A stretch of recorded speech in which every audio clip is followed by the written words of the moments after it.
Morning. Good morning. Hi, tis Thursday, March 12th, and we're reading Numbers 24 through 25. Very good. We have Mama Zappa. Mama and Grandpa. Zappa and Mama. Mama, Grandpa, Grandparents. There are grandparents and there are guests. Our guests. And why are we here with them? To the Bible we machine. went to the Creation Museum together and we went to the Ark today with them. And The Bible machine gets to us. And now we're doing Bible reading. And the Bible machine gets to us, Mommy. Yes. Oh, you're ready for fist bump. These songs. Yeah. All right, here we go. Fist bump, fist. Just tell me, everyone's going crazy. Okay, here we go. I see you. And it's just like, oh yeah. All right, y'all ready? Alright, everyone back at your seats. You ready? No, Dad. Dad is doing the heart. Heart. Thumbs up. Thumbs up. And we need to do cheerful dispositions. I forgot. Oh, this one? Yes. Look at God. Oh, there we go, Catherine. She's like, the Bible is there. All right. The Bible is there. Here's 24. Yeah.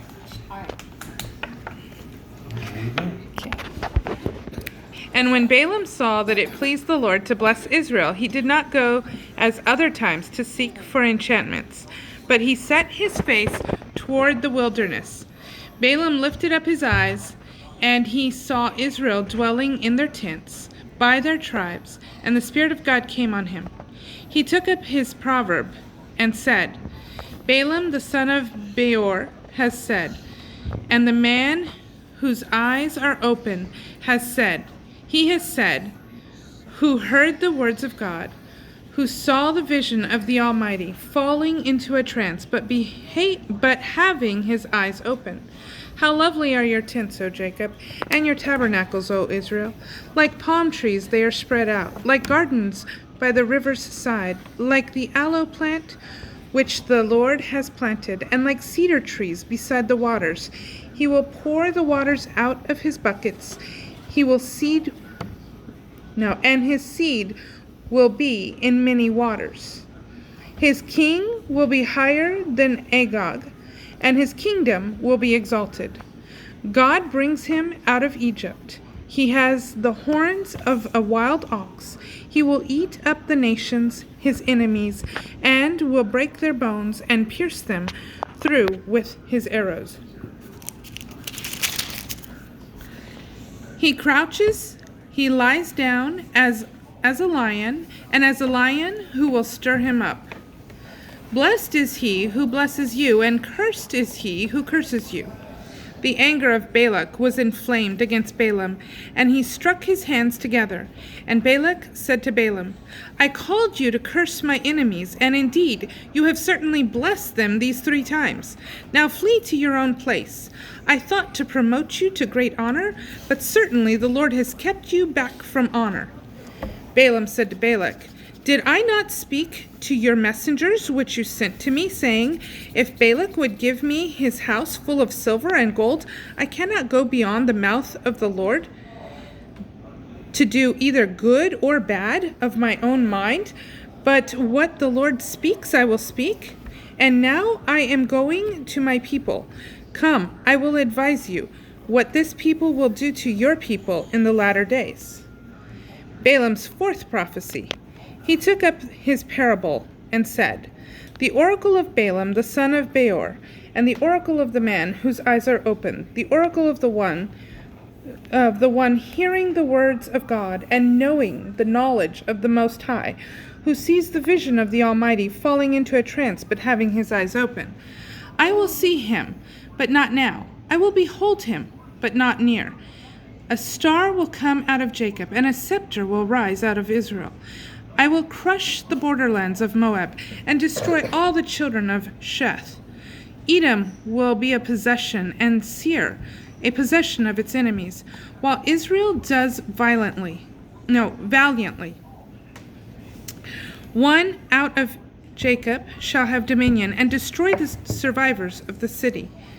Then he looked on Amalek he took up his proverb and said, Amalek was the first of the nations, but his end will be that he perishes forever.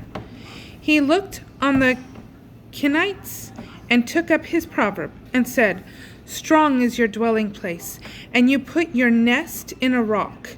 Nevertheless, the Kenite will be wasted. How long until Asher carries you away captive?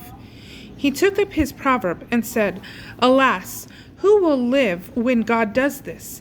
And ships will come from the coasts of Cyprus, and will afflict Asher, and will afflict Eber, and he also will perish forever. Balaam rose up and went and returned to his place, and Balak also went his way. Chapter 25. Moab seduces Israel.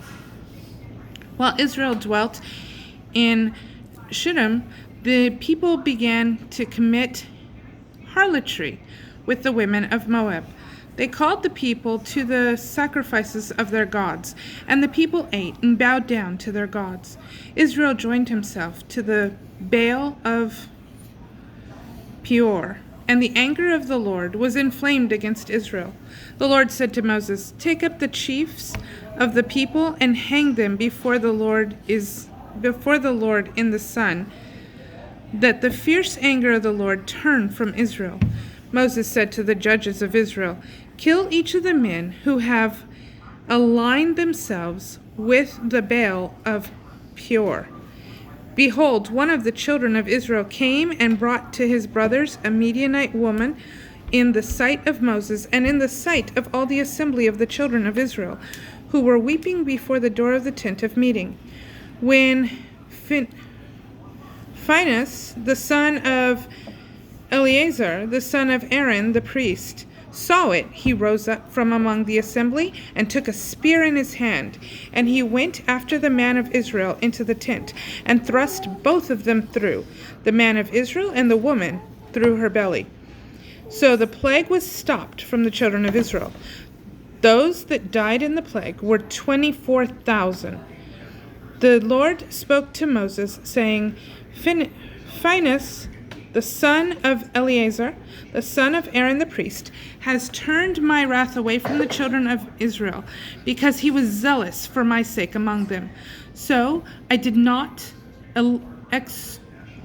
exterminate the children of Israel in my zeal.